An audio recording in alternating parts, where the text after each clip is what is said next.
vamos a comenzar el año hablando de la iglesia. Es interesante porque como iglesia pasamos por Efesios, que es la teología de la iglesia. Recientemente terminamos Timoteo, que es cómo la iglesia, Dios instruye a la iglesia, la organiza, le da instrucciones de cómo debemos hacer iglesia. Pero ahora lo que vamos a hacer en esta serie, mi hermano, es como un salir del bosque, del árbol y mirar el bosque completo. Eso es lo que vamos a hacer. Es como si hubiésemos estudiado quizás la biología, hablando de Efesios, como si hubiésemos estudiado la flora, hablando de Timoteo. Y ahora vamos a salir un poco más y vamos a estudiar geografía. Vamos a ver el panorama completo de lo que es la iglesia según las escrituras. Yo sé que estamos en un nuevo año y con eso llega mucho aire de aspiraciones, personas hacen planes, hacen metas, se ponen propósitos, algunos hacen resoluciones de cosas que quieren lograr. Y en general, no sé si a usted le pasa, nos entra un espíritu de reflexión, ¿no? Comenzamos a mirar el año que pasó y decimos, wow, ¿qué hice, qué no hice, qué quiero hacer, qué quiero lograr? En el mejor de los casos preguntamos esto, ¿qué querrá el Señor conmigo este 2025? No sé si ha preguntado eso.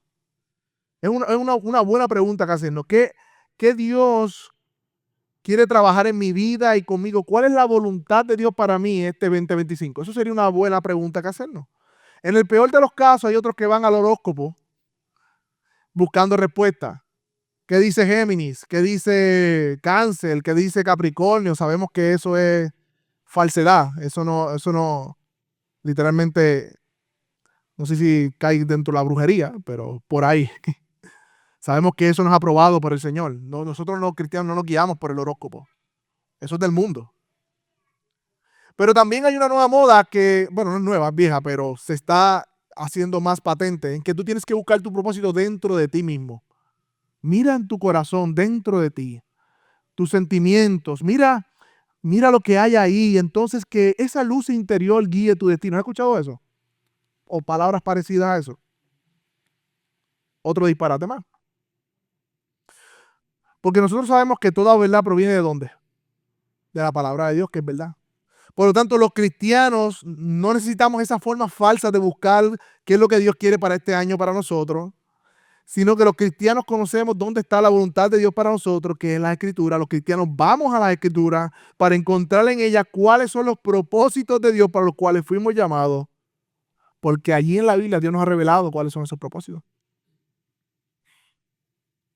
Y esto es fundamental, mi hermano, para cómo vivimos, porque las decisiones que usted va a tomar este año, la forma en que va a vivir este año, los propósitos que va a perseguir, a lo que usted le va a llamar éxito este 2025, va a depender de lo que usted entienda cuál es su identidad y a qué fue llamado.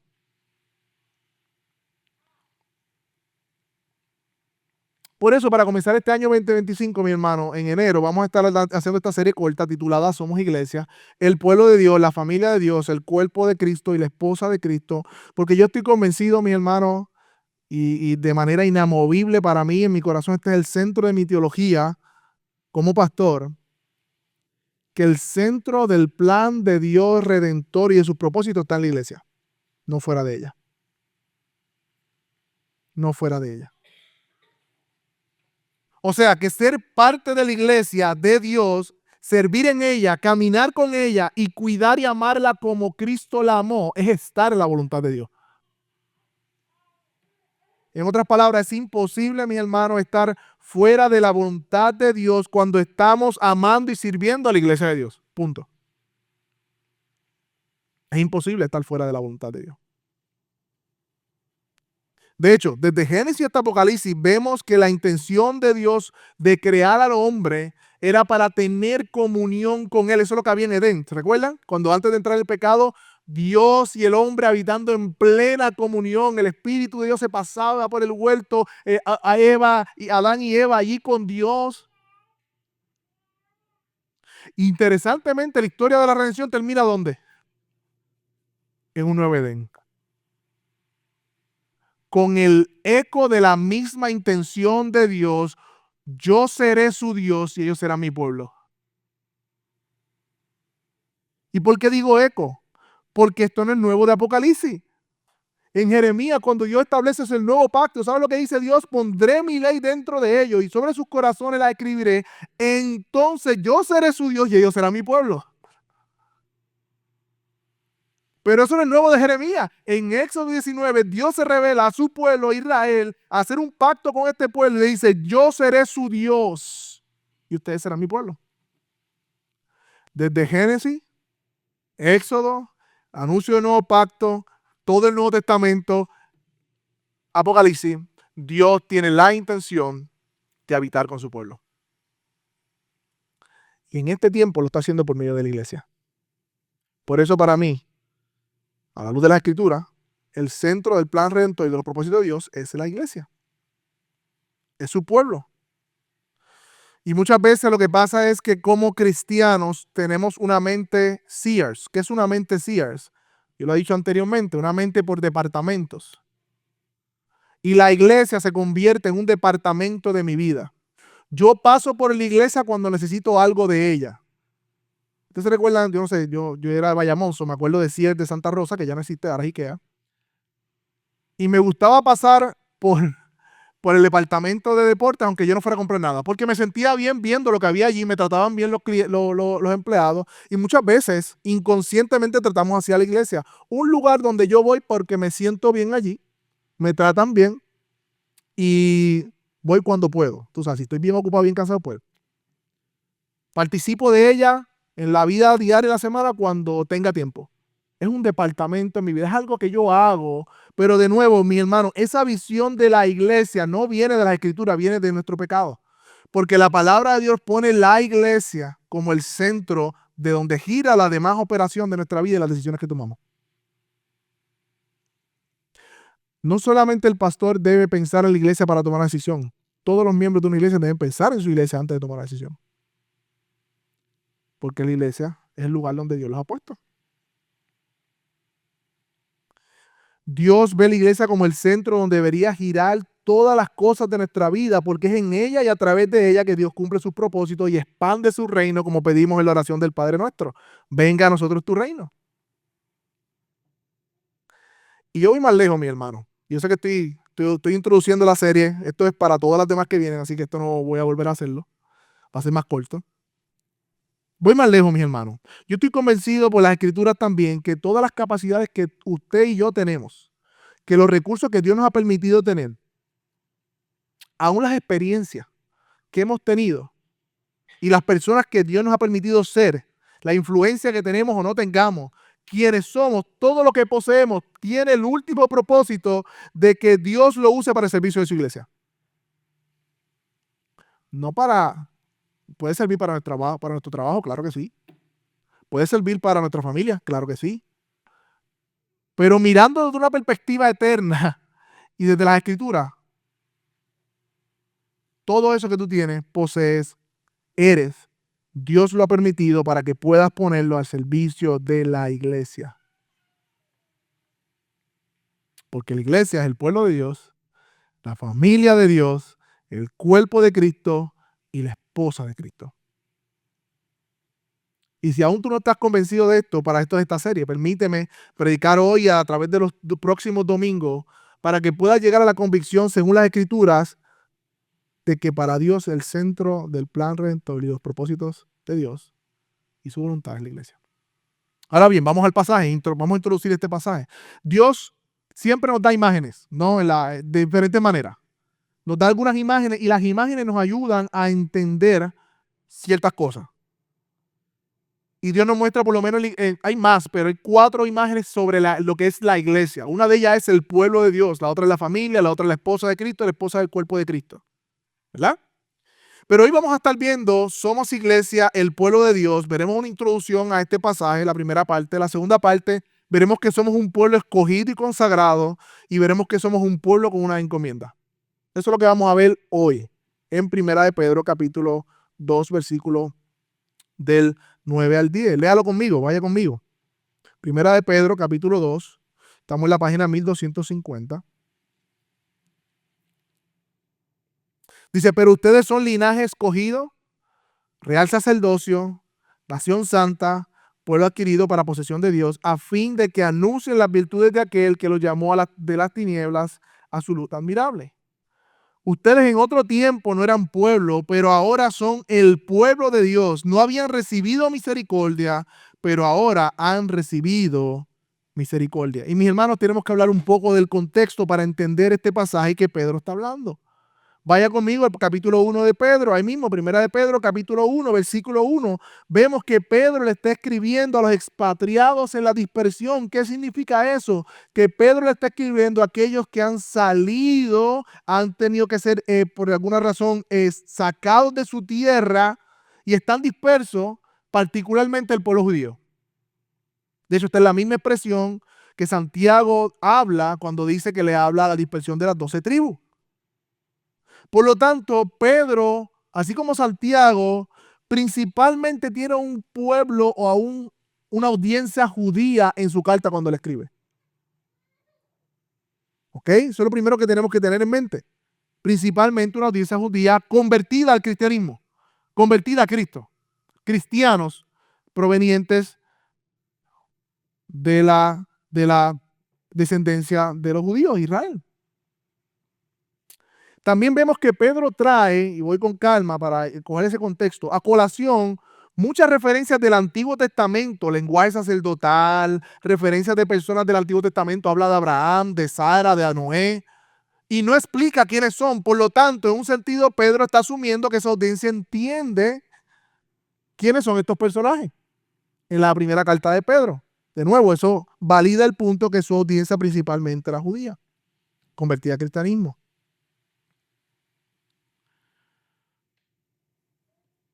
Pero Pedro tiene un propósito en esta carta. Estos creyentes en este contexto, cristianos, estaban siendo perseguidos. Había un ambiente hostil contra ellos por profesar fe en Cristo. Algunos creen que por el incendio, ¿verdad?, de Nerón y que estaban siendo perseguidos y todo lo demás. El punto es, mis hermanos, que aparentemente estos cristianos están bajo una prueba de fuego. Así mismo lo dice en la carta. No se sorprenda del fuego de la prueba que ustedes han venido para probarlos. Otra vez dice Pedro en otra parte, y ahora por un poco de tiempo es necesario que sean afligidos con diversas pruebas. Y de hecho, el pasaje con que terminamos todos los domingos, que hoy cambia, y comienza diciendo, después que ¿qué? Hayan sufrido un poco de tiempo. O sea que Pedro estaba hablando en una audiencia cristiana, principalmente judía, que estaba sufriendo en este momento. Estaban siendo probados por la hostilidad. Y en medio de esa difícil situación, Pedro les escribe para consolarlos con esta carta sobre su elección, su identidad y las promesas seguras que tienen en Cristo. Vaya conmigo, primera de Pedro 1, 3 al 4. Mira cómo dice, qué hermoso, desde el versículo 1. Ahí lo dice, a los expatriados de la dispersión de Ponto, de Galacia, de Capadocia, Asia, Bitinia, elegidos según el previo conocimiento de Dios el Padre, por la obra santificadora del Espíritu, para obedecer a Jesucristo y ser rociados con su sangre. Estamos cantando de la Trinidad. Ahí está la hermosa Trinidad. Elegidos, santificados para obediencia de Cristo. Gracia y paz sean multiplicadas. Y sigue diciendo Pedro en esa misma parte, el versículo 3, bendito sea el Dios de nuestro Padre, Señor Jesucristo, que con su gran misericordia, mira lo que le dice Pedro a ellos, nos ha hecho nacer de nuevo una esperanza viva. Mira cómo los consuela en medio del sufrimiento, mediante la resurrección de Jesucristo entre los muertos, para obtener una herencia incorruptible, inmaculada, que no se marchitará. Y mira cómo dice, está reservada en los cielos para ustedes. Ustedes están sufriendo, ustedes están pasando por una prueba difícil, pero el creyente que están sufriendo, escuchen, hay una herencia incorruptible, inmaculada, que no se marchitará, reservada para ustedes. Pedro trae consolación a estos hermanos. Pero Pedro sigue explicando a través del capítulo 1 acerca de esa salvación que el Señor ha preparado para ellos. Vayan al versículo 10 conmigo, hasta que lleguemos rapidito al capítulo 2. Acerca de esta salvación, los profetas que profetizaron de la gracia que vendría a ustedes. O sea, Pedro dice, los profetas del Antiguo Testamento profetizaron de esta gracia, de esta salvación que era para ustedes. Diligentemente inquirieron, averiguaron, procuraron saber qué persona, qué tiempo indicaba el Espíritu de Cristo dentro de ellos, al predecir los sufrimientos de Cristo y las glorias que les seguirían. A ellos les fue revelado, versículo 12, que no se servían a sí mismos, sino a ustedes en estas cosas que ahora le han sido anunciadas mediante ¿qué? La predicación del Evangelio. En otras palabras, Pedro le está diciendo, mediante la predicación del Evangelio ustedes han conocido aquello que los profetas estaban intentando conocer, que Cristo era el Mesías. Y la salvación que Dios estaba trayendo desde hace mucho tiempo fue revelada para este tiempo para ustedes. Ahora en el primer siglo, en el nuevo pacto. Pero lo siguiente es particularmente importante para nuestro pasaje. Vamos al capítulo 2, ahí mismo. Porque Pedro les dice no solo cómo Dios reveló su plan, o sea, desde los profetas fueron anunciando, ahora está claro en el nuevo pacto, sino también que Dios le dice a ellos que Dios la ha incluido, Pedro le dice a ellos que Dios los ha incluido a ellos en su propia obra, haciéndolo piedras vivas como parte de un edificio. Miren ahí en el capítulo 2, versículo 5, mira cómo dice, también ustedes, hablando de estos creyentes que están sufriendo, como piedras vivas, sean edificados como una casa espiritual para un sacerdocio santo, para ofrecer sacrificios espirituales aceptables a Dios por medio de Jesucristo. O sea, ustedes, Dios no solamente le está anunciando el Evangelio, sino que nos ha puesto como parte de su obra el edificio que Dios está construyendo espiritualmente. Dios está haciendo una obra, le está diciendo Pedro, y ustedes son parte de esa obra que Dios está haciendo. Está hablándole a los creyentes, a la iglesia del primer siglo. Versículo 6, ahí mismo, capítulo 2, versículo 6, estamos llegando a nuestro pasaje. Pues esto se encuentra en la Escritura. Yo pongo en Sion una piedra escogida, una piedra preciosa angular, y mira quiénes son esas piedras vivas. Versículo 6 a mitad. Y el que crea en él no será avergonzado. Y el Pedro le dice, esto es de precioso valor para ustedes los que creen. Mi hermano, esta profecía que Pedro está hablando aquí de que Dios iba a poner una piedra en Sion angular, una piedra preciosa, está en Isaías 28, donde la nación de Israel, particularmente la capital de Jerusalén, hay una acusación contra ellos en ese capítulo, porque se supone que Israel fuera un lugar de reposo y descanso para los que necesitaban y que estaban cansados espiritualmente, pero dice que ellos no quisieron escuchar. Y ahí en ese mismo contexto, Isaías 28, 16, anótelo, no para ahora, dice, por lo tanto, así dice el Señor, yo pongo fundamento en Sion, una piedra aprobada, angular, preciosa, fundamental, bien colocada, el que cree en ella no será perturbado. Mi hermano, la piedra angular es una piedra de un edificio que es una piedra que provee el fundamento firme y confiable para la cohesión y la estabilidad de ese edificio. Es como un fundamento en donde todo el edificio tiene cohesión. En otras palabras, removemos la piedra angular, se derrumba el edificio. Es la piedra más importante. Sabemos que las construcciones del primer siglo no eran igual que ahora. Pero igualmente nosotros construimos sobre un fundamento. Hacemos una zapata primero, ¿no? Algo similar. Esa piedra angular es la zapata, es el fundamento sobre el cual Dios está edificando una obra. Y los que crean en esa piedra angular, ¿quién es quién? Cristo. Son parte, piedra viva de ese edificio espiritual, que es la iglesia, que es el pueblo de Dios. Y con esto Pedro los anima y les dice, ustedes han creído a Dios, no solo que los eligió, no solo que tiene reservada una herencia para ustedes, no solo que les ha revelado su plan de salvación, sino que también los colocó en su propio edificio espiritual como piedra viva, donde Cristo es la piedra angular, probada, preciosa, principal de esa edificación. Por lo tanto, pueblo de Dios, están siendo perseguidos, sí, pero escuchen, están sufriendo, sí, pero escuchen, estén seguros que este proyecto de Dios no va a fallar porque están cimentados sobre Cristo. Y justo ahí está nuestro pasaje. Justo después de eso está nuestro pasaje. Veamos entonces nuestro pasaje. Y comienza diciendo, pero ustedes, versículo 9, pero ustedes son linaje escogido. ¿Por qué él dice pero? Porque él comienza a hablar de aquellos que no creyeron en esa piedra angular, aquellos que no creyeron en Cristo como esa piedra que Dios iba a traer y que por lo tanto por no haber creído van a tropezar y va por su desobediencia. Pero él le dice, pero ustedes, Ustedes no son esos que han desobedecido y no han creído. Ustedes cristianos, creyentes del primer siglo, que aunque están sufriendo, que han creído en Cristo, ustedes son linaje escogido. Así que lo primero que tenemos que contestar quiénes son esos ustedes, y claramente esos ustedes son aquellos que han creído en la piedra angular que es Cristo. O sea, Pedro se está dirigiendo a todos los que han creído en Cristo y le dice, ustedes que han creído son linaje escogido. No serán, son el linaje escogido.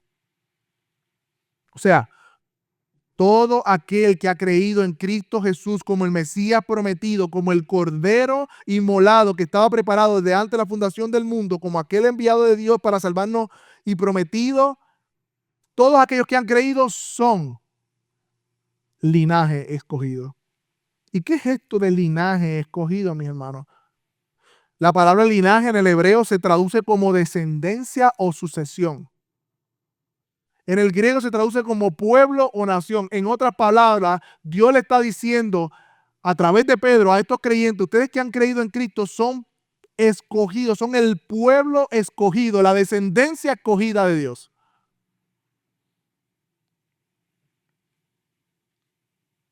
Esto es asombroso, mi hermano, porque Pedro era judío y como judío conocía bien las escrituras del Antiguo Testamento y hace alusiones de estas escrituras del Antiguo Testamento cuando habla de linaje escogido. Y en la tradición judía, los descendientes escogidos eran únicamente los descendientes físicos de Abraham, el pueblo prometido de Dios. Sin embargo, Pedro usa esta profecía de Isaías para decir de que desde Isaías los que creen son el linaje escogido de Dios. De hecho, está citando Deuteronomio 10, 14, 16, porque ahí Moisés, hablando al pueblo de Israel, está a punto de entrar a la tierra prometida, le dice, Dios es dueño de toda la tierra, sin embargo, el Señor se agradó por gracia, en otras palabras, puse entre paréntesis, gracia lo añadí yo, se agradó de tus padres, los amó y los escogió como su descendencia. Ahí está la palabra. Hay una alusión no solamente a Isaías, sino a Deuteronomio, cuando Dios le dice a su pueblo Israel, yo los he escogido a ustedes como mi descendencia. Entre todos los pueblos, como se ve hoy. Y Moisés le dice, circunciden pues sus corazones y no sean tercos. Eso está en Deuteronomios 10, 14, 16. En otras palabras, Pedro está diciendo que aquellos que creen en Cristo como la piedra angular son el pueblo escogido de Dios. Por lo tanto, el pueblo de Dios desde el Antiguo Testamento no está firmado sobre una raza o etnicidad, sino sobre la realidad espiritual de la circuncisión del corazón. Si tienes el corazón circuncidado con una circuncisión no hecha con mano, por lo tanto espiritual del Espíritu, esa es la evidencia, mi hermano, de que tú eres parte del linaje escogido de Dios, de la descendencia escogida de Dios, del pueblo de Dios. Estamos definiendo, mi hermano, cómo la iglesia es el pueblo de Dios. Porque somos el pueblo de Dios, pero ¿cómo llegamos a ser el pueblo de Dios? Por medio de la fe en Cristo. Por medio de la fe en Cristo llegamos a ser el pueblo de Dios. ¿Y eso es nuevo del Nuevo Testamento? No. Pedro está citando el Antiguo Testamento. Y dice que aquellos que crean en esa piedra son linaje escogido. Son descendencia escogida. Así como los padres del pueblo de Israel, hablando de Abraham, Isaac y Jacob, creyeron y fueron justificados, así Dios fue formando su pueblo del Antiguo Testamento por fe. Por fe. El pueblo de Dios es el pueblo que ha creído y tiene fe que le ha justificado. Ese es el argumento de Pablo en Romanos, en Gálatas, de que los hijos de Abraham son los hijos de la fe. Es el mismo argumento del autor de Hebreos que literalmente dice que los israelitas no entraron por su incredulidad, endurecieron sus corazones. Es el argumento de Juan cuando dice a los suyos vino, pero los suyos no le recibieron. Pues a todos los que le recibieron le dio potestad de ser hechos hijos de Dios. Es por medio de la fe que llegamos a ser el pueblo de Dios, parte de su familia. Y no es nuevo del Nuevo Testamento, eso es del Antiguo Testamento. Judíos o gentiles, no importa. Desde el Antiguo Testamento, el pueblo de Dios, el verdadero pueblo de Dios, es el pueblo que ha creído y que también se llama remanente en el Nuevo Testamento. Pero no perdamos de vista lo hermoso de esto, mis hermanos. Eso es hermoso, pero hay otra cosa más hermosa aquí. El hecho de creer en Cristo como la piedra angular revela que somos escogidos. como su descendencia. O sea, nuestra fe que nos justifica revela una intención de Dios de salvarnos. Porque dice que ustedes son linaje escogido. Creer en Cristo como una realidad espiritual en nuestra vida revela la elección de Dios para con nosotros.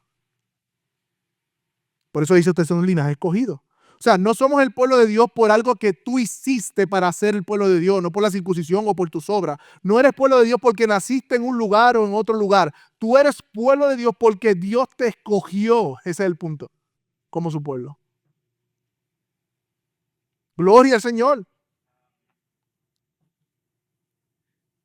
Y al principio de la carta lo leímos cuando Pedro le dice, elegido según el previo conocimiento de Dios, Padre. ¿Cómo, Pedro? Bueno, por la obra santificadora del Espíritu. Pero, ¿y qué hizo esa obra? Bueno, obediencia a Cristo. En otras palabras, Dios de antemano conoció a los que iban a ser suyos y dio de su Espíritu para que pudiesen obedecer a Cristo. La obra regeneradora del Espíritu para obediencia a fe. Y es importante aclarar en este punto, Dios no nos escogió porque miró al futuro a ver si nosotros nos decidiríamos por Él. Estaríamos diciendo que si Dios hace eso, Dios tiene que aprender algo del futuro que no sabe y por eso después nos escoge. Eso es un disparate, mi hermano. Porque Dios ha decretado todas las cosas y Dios tiene conocimiento pleno. Y en su decreto divino, santo, inmutable, puro por gracia, Él decidió escogernos a nosotros para ser su pueblo. Mi hermano, si usted cree en Cristo hoy y tiene fe en la obra sacrificial de Cristo y ha dado su vida por Él de manera que los frutos de arrepentimiento se ven en una sincera conversión y en seguir a Cristo, en amar a Cristo, mi hermano, usted ha sido escogido por Dios. Eso es una gracia inmerecida. Porque Dios escoge a su pueblo. Como escogió a Abraham. Como escogió a Israel para hacer un pacto. Como escogió a los 12 discípulos. Dios siempre anda escogiendo. La gente tiene problema con el tema de la elección. Por el escoger a Israel, todas las demás naciones quedan excluidas en un sentido en ese mundo de la historia de la revelación. Al escoger a los 12 apóstoles, nos cogió un montón más. Es por gracia, es por su misericordia, es porque a Él le plugo, no por algo que nosotros hubiésemos hecho. O sea, mi hermano, Dios dice que nos conoció, dice, por el previo conocimiento de Dios nos escogió. ¿Qué previo conocimiento? Bueno, que desde antes de la fundación del mundo, mi hermano, antes que existiera una montaña, un mar, el universo, las estrellas, antes de todo eso, antes del mundo ser creado, mi nombre estaba en la conversación trinitaria cuando Dios se dijo a sí mismo en la Trinidad, ¿quién irá por nosotros? He aquí, envíame a mí, dijo Jesús, el Hijo, en la eternidad pasada. Oh, mi hermano, comprender esto en nuestra mente finita es imposible. Pero trae esperanza a estos que estaban leyendo la carta y trae esperanza a nosotros porque nosotros también hemos creído en Cristo. Somos su iglesia, somos el pueblo de Dios por medio de la fe.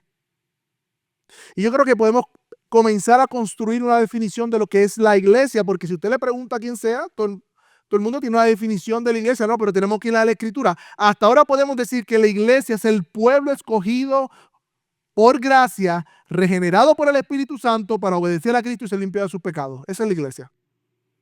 Repito, la iglesia es el pueblo de Dios escogido por gracia, regenerado por el Espíritu Santo para obedecer a Cristo y ser limpiado de sus pecados. Por lo tanto, la iglesia es el recipiente o el seno de la gracia de Dios manifestada a los hombres. Es en la iglesia donde Dios se revela como un Dios de gracia. De hecho, mis hermanos, particularmente Iglesia Bíblica Metro, los miembros, este año hemos adoptado unos valores, entre ellos estar ser una comunidad de gracia. ¿Pero por qué queremos ser una comunidad de gracia? Bueno, porque Dios se ha revelado como un Dios de gracia. Y su iglesia es el seno de su gracia. Por medio de su elección. Ahora bien, no solo solamente somos un pueblo escogido por Dios, por misericordia y por gracia, porque Él quiso, sino que somos, dice el texto, el mismo real sacerdocio. ¿Lo vieron? Versículo 9. Ustedes son linaje escogido, pero también son real sacerdocio. Esta palabra real trae la connotación de la realeza o del reino. Y la palabra sacerdocio era muy conocida para el judío común, ya que instituyó Dios desde el Antiguo Testamento un sacerdocio, unos sacerdotes para ser mediadores en el antiguo pacto entre Dios y el pueblo por medio de los sacrificios. Y solamente de la tribu de Leví eran los escogidos para realizar todos los rituales y todos los sacrificios ordenados por Dios para mediar la relación entre Dios y los hombres, porque necesitaba un sacrificio, por decir una manera, que mediara el pecado o que cubriera, como dice Hebreo, el pecado de su pueblo para Dios relacionarse con él. Eso lo vemos en el Antiguo Pacto, en el libro de Levítico y todo el Antiguo Testamento. Pero ahora se nos dice a nosotros que somos no solamente el pueblo escogido, sino que ahora somos sacerdotes de un reino. Nosotros. La pregunta es, ¿cómo llegamos a hacer eso? Bueno, mis hermanos, la nación de Israel, y aquí también hay alusiones de Éxodo 19, hay las alusiones de Isaías 61, de otros pasajes que Pedro está citando porque Pedro conoce su escritura, Pedro tenía el Antiguo Testamento en su mente. La nación de Israel fue llamada a ser un reino de sacerdotes. Fue llamada a ser una nación sacerdotal en un sentido que dentro de las demás naciones dieran a conocer el nombre de Dios en la tierra. Pero claramente la Escritura establece que ellos no cumplieron con esa responsabilidad. Todo lo contrario, fueron la burla de las naciones. Pero del linaje de Melquisedec, como dice Hebreo, vino un sacerdocio mayor que el del levita. Vino Cristo, que no solamente vino como rey y como profeta, sino que vino como un sacerdote. Dice Hebreo que entró al cielo, al real tabernáculo, y se ofreció a sí mismo, él siendo el sacerdote y siendo el sacrificio, cumpliendo en él mismo el oficio sacerdotal que le correspondía al pueblo que no pudo cumplir, siendo Cristo la luz del mundo, siendo Cristo la verdad del mundo, siendo Cristo revelando a Dios, como dice Juan. Cristo Jesús cumplió el verdadero sacerdocio que fue llamado el pueblo de Israel a cumplir. Pero ahora todos los que creen están ¿dónde? En Cristo. Y como estamos en Cristo, no solamente somos escogidos por Cristo, sino somos como iglesia ¿qué? Sacerdotes. Somos un reino de sacerdotes. Ustedes serán para mí un reino de sacerdotes, le dice Dios en Éxodo 19:6. Pero sabemos que quien cumplió eso fue nuestro amado Señor Jesucristo. De hecho, Pedro también está citando, apúntete también, Isaías 61:6, porque en Isaías 61:6 mira lo que dice: ustedes serán llamados sacerdotes del Señor, ministros de Dios, se les llamará, comerán de la riqueza de las naciones y su gloria se jactará. Esta profecía es la profecía mesiánica que comienza diciendo: el Espíritu de Dios está sobre mí porque me ha ungido el Señor para traer buenas nuevas a los afligidos. Ustedes saben ese texto. ¿Quién citó eso en la sinagoga? Cristo. Se paró, tomó el rollo de Isaías y dijo: este es el año favorable del Señor. El Espíritu de Dios está sobre mí para traer buenas a los afligidos, a los pobres, libertad a los esclavos. Cerró el rollo, drop mic. Esto se ha cumplido ahora mismo. Así mismo, y se fue. Claro, después eso lo querían apedrear. Porque él sabía, los judíos sabían lo que le estaba haciendo. O sea, yo soy ese. Y esta profecía se está cumpliendo ahora conmigo. Y en ese mismo pasaje de Isaías 61 es que dice que Dios nos hará un reino de sacerdotes. Por lo tanto, somos real sacerdocio porque Cristo ha cumplido el sacerdocio y nosotros estamos en él. Esto también implica, mis hermanos, que no necesitamos mediadores para ir a Dios. Por medio de Cristo, cada uno de nosotros tenemos acceso, entrada a la gracia de Dios. Antes necesitábamos un profeta que nos hablara, antes necesitábamos un sacerdote que nos hablara o intercediera por nosotros ante Dios. Ahora Cristo ha ha roto la cortina. El velo se rasgó. Diciendo con eso que hay acceso a la presencia de Dios, no por nuestro mérito, no por quienes somos como iglesia, sino porque Cristo con su sangre nos lavó de nuestros pecados y podemos tener comunión con Dios. Al Antiguo Testamento solamente el sacerdote entraba al lugar santísimo a ofrecer sacrificio. Ahora cada creyente es un sacerdote. Somos un reino de sacerdotes. Nación santa es el próximo objetivo que dice Pedro que somos. No solamente somos un linaje escogido, no solamente la iglesia es un reino de sacerdotes, también en este punto que olvidé decir, la iglesia en un sentido está en la tierra para interceder, en un sentido trayendo la luz, como dice Pablo, como embajadores. Por medio de nosotros, Dios le dice al mundo, reconcílense. En el antiguo pacto eran los sacerdotes que mediaban, ¿no?, esa relación con Dios. Ahora la iglesia en este siglo, en este tiempo, hasta que Él regrese en gloria, es aquella que proclama la verdad del evangelio. Son ustedes, soy yo. Cuando digo iglesia, estoy hablando de cada uno de ustedes individual, en colectivo. O sea, cuando digo iglesia no estoy hablando de un edificio ni la institución Iglesia Bíblica Metro. Estoy hablando de cada uno de los que han creído aquí que nos reunimos. Somos, por decirlo de una manera, intermediarios entre Dios y los hombres, porque portamos la luz de la palabra de Dios y la salvación de Dios. Pero también somos una nación santa. Pedro continúa ahora y les dice a los creyentes que ellos son una nación santa. Nuevamente Pedro cita aquí el pasaje de Éxodo 19, 5 al 6. Cuando Dios le dice, usted me será una nación escogida, separada, consagrada para mí. Ahora Pedro le dice a los creyentes del primer siglo que leen esta carta que ellos son un pueblo de Dios llamado a ser consagrados, santos, separados. ¿Qué significa santo en la definición más básica bíblica? Eso mismo, separado del uso común, consagrado, distinto, diferente. Dice un comentarista sobre esto que una nación está formada por ciudadanos que residen en una determinada zona, que obedecen unos estatutos y reglamentos y que se esfuerzan por el bienestar de la sociedad. Los ciudadanos de la nación santa, como somos nosotros en la iglesia, sin embargo, tienen unas características comunes por medio de Jesucristo. Pedro describe al pueblo de Dios como una nación santa, lo que significa que sus ciudadanos se han apartado para el servicio de Dios. ¿Qué nos hace a nosotros distintos como pueblo de Dios? Que vivimos para Él. Que servimos a un Dios santo. El hecho de que seamos santos no es por nuestra santidad, es por la santidad de Dios. Somos santos porque servimos a un Dios santo. Mira cómo sigue diciendo Pedro. Pueblo adquirido para posesión de Dios. Ahí está el punto. En otras palabras, lo que hace santo al pueblo de Dios no es lo que hacemos o no hacemos, sino a quién pertenecemos. Pertenecemos a un Dios santo, somos un pueblo santo. Posicionalmente hablando, sí. Por la obra de Cristo somos santos, sí. Llamados a ser santos, sí, también. O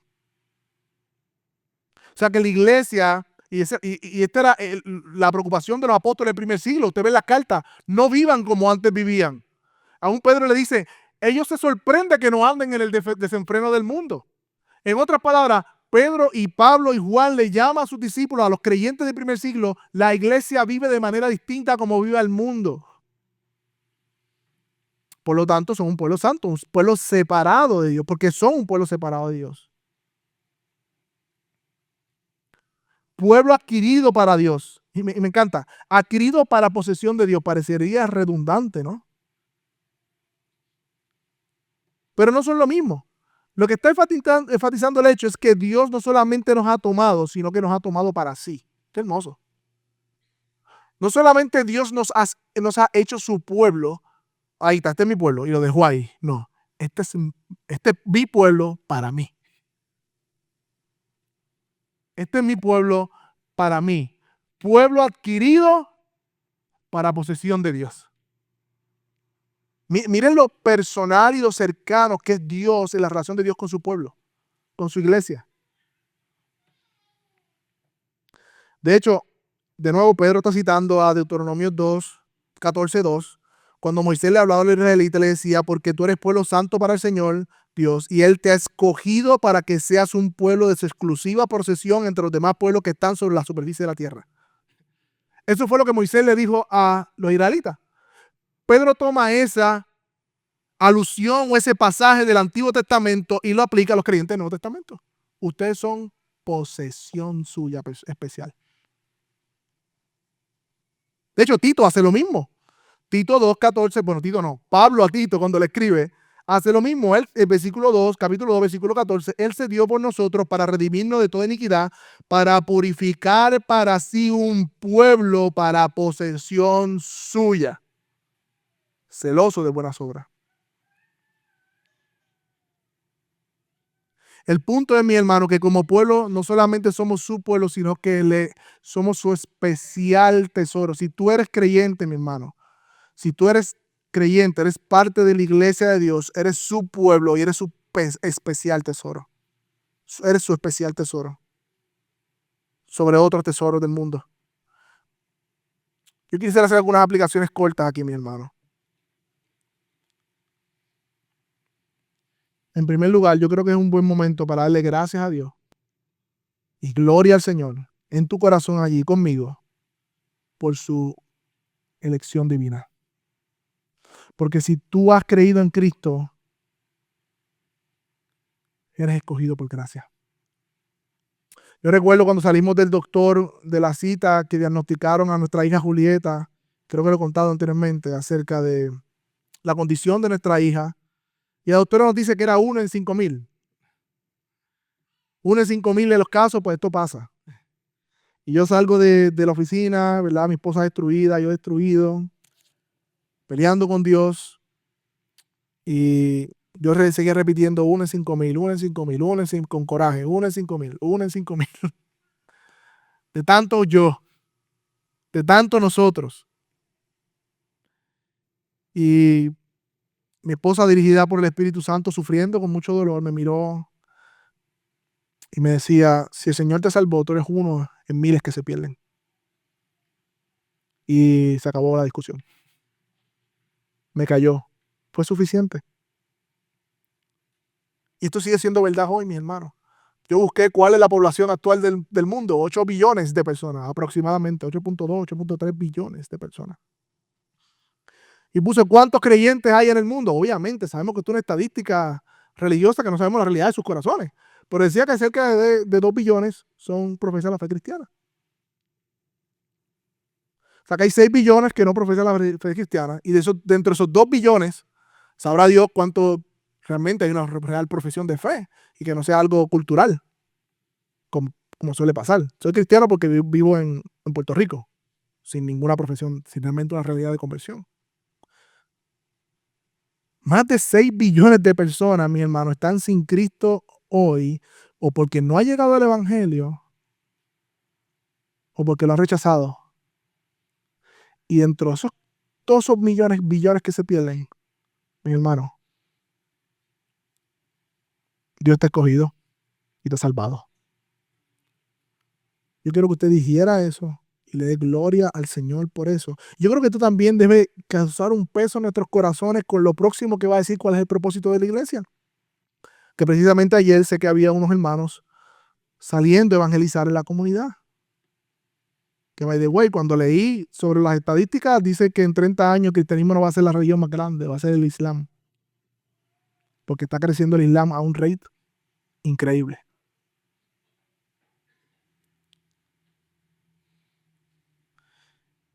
Yo creo que estos números, además de gratitud, debe producir en nosotros una urgencia por anunciar el Evangelio. Y mira lo que dice el texto. Somos ese linaje escogido, ¿verdad? Somos el pueblo de Dios, real sacerdocio. Somos una nación separada. Somos un pueblo adquirido para posesión de Dios. Y ya. Eso es lo que dice el texto. ¿Qué dice el texto? ¿Qué es afín? ¿Qué significa afín? Bueno, con el propósito. En último lugar, vamos a ver el propósito de la iglesia, a fin de que anuncien las virtudes de aquel que los llamó de las tinieblas a su luz admirable. Este es el propósito por el cual la iglesia existe. Todo lo que somos en Cristo tiene unas implicaciones, y la implicación directa que somos su pueblo escogido, sí, santo, sí, tenemos un llamado también a anunciar las virtudes y proclamar las virtudes de aquel que nos llamó. Ese es el llamado de la iglesia. Esta palabra anunciar se traduce como hablar o proclamar, dar a conocer. Pero ¿qué es lo que debemos dar a conocer? ¿El nombre de Iglesia Bíblica Metro? ¿Cuán reformados somos? No. Dice que debemos anunciar las virtudes de aquel. Las virtudes de aquel que nos llamó.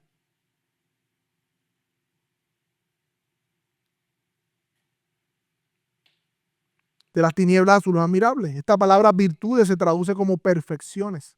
O sea, la iglesia está llamada a hablar y a anunciar en esta tierra. Si tú eres creyente, eres parte del pueblo de Dios, eres la iglesia de Dios, tu propósito último en la tierra es anunciar las perfecciones de Cristo. Eso es lo que está diciendo el pasaje. En medio de sufrimiento, porque estaban sufriendo.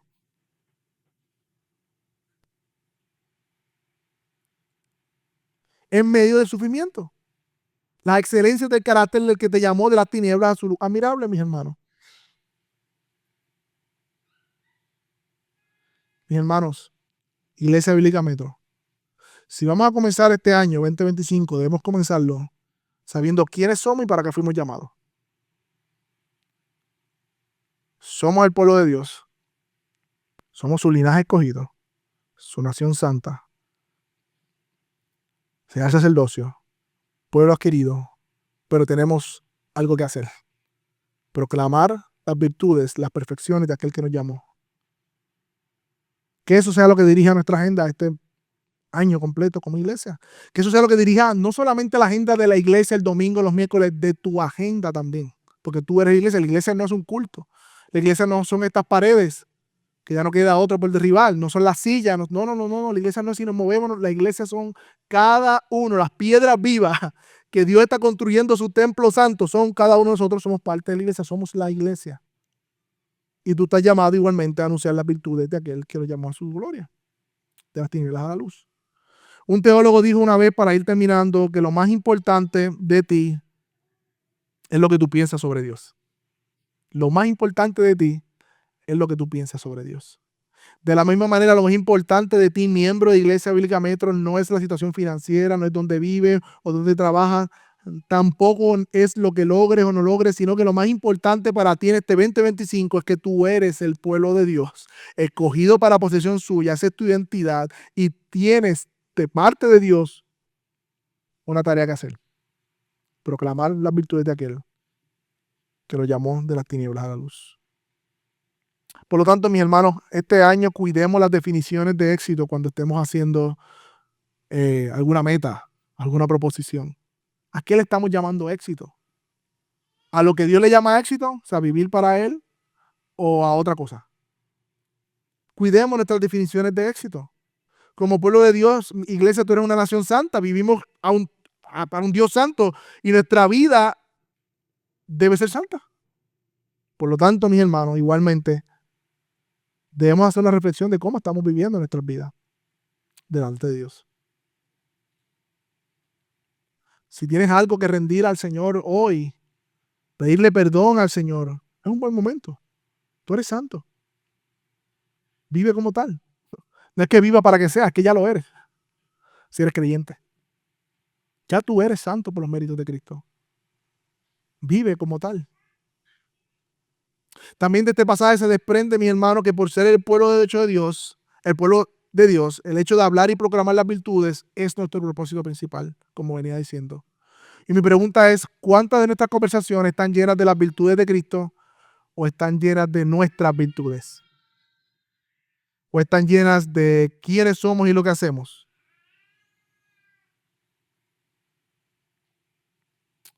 Como hemos visto, mi hermano, y esto se va a ir construyendo por los próximos domingos, el plan de Dios desde siempre ha sido salvar un pueblo para tener comunión con Él.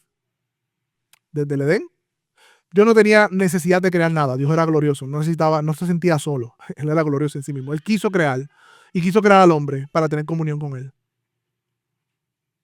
Y esa misma intención es la misma intención de Dios hasta el Apocalipsis.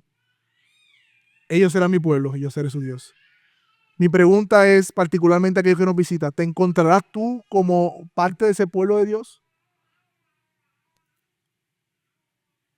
Porque lo que te hace pueblo de Dios no es que naciste en un país cristiano, no es que te portes bien o mal, no es que hagas cosas buenas o malas. Lo que te hace parte del pueblo de Dios es que Dios haya regenerado el corazón por medio de su Espíritu Santo. ¿Qué significa eso? Que haya cambiado tu vida de modo tal que ahora Cristo es tu todo y tu pecado es nada. Que ahora quieres servirle, Él cambió tus deseos. Y si eso no ha ocurrido en ti, ruégale hoy al Señor que te haga parte de su pueblo. De hecho, en el Antiguo Testamento, aquellos que venían a ser parte del pueblo de Israel, aún adultos, ¿qué? circuncidados. De la misma manera, es una representación de lo que tiene que pasar en tu corazón. Tu corazón debe ser circuncidado, cambiado, cortado por Dios. Así que visita que está aquí en medio nuestro. Ruega hoy al Señor que seas parte del pueblo de Dios. Y nosotros como iglesia igualmente, Iglesia Bíblica Metro, debemos recordar quiénes somos y lo que Dios nos llama a hacer. Amén. ¿Qué tal si oramos? Padre, gracias por este tiempo. Te alabamos y te damos muchas gracias por lo que tú has hecho a lo largo de la historia de la redención y que ahora en el nuevo pacto has revelado, Señor, de manera clara, Señor. Hemos visto en tu palabra, Señor, que aquellos que hemos creído en ti, la piedra escogida y preciosa, aquellos que hemos puesto la confianza solamente en ti para salvación, somos llamados pueblo tuyo, linaje escogido, nación santa, real sacerdocio, un pueblo adquirido para tu posesión, Señor. Oh, recuérdanos, Señor, a cada uno de nosotros que te pertenecemos, que somos tuyos, que tenemos acceso a Cristo por medio del Espíritu Santo y por medio del lavamiento, Señor. Recuérdanos, Señor, que quiénes somos en ti y qué somos llamados a hacer como iglesia. Pero también te ruego por aquellos que aún, Señor, no pueden decir, yo no sé si soy parte del pueblo de Dios. Que hoy, Señor, que hoy por medio de tu palabra y el poder de tu Espíritu, tú cambies sus corazones, su naturaleza pecaminosa, diviniza su corazón para que te pueda servir y te pueda obedecer por medio de la sangre de Cristo. Te rogamos estas cosas sabiendo, Señor, que te serviremos este año, porque tú nos llevarás, Señor, no por nuestra fuerza, sino porque dependemos de ti. Te rogamos que podamos ser pueblo de Dios, nación santa en medio de un mundo caído. Te rogamos estas cosas en el nombre de Jesús. Amén. Amén.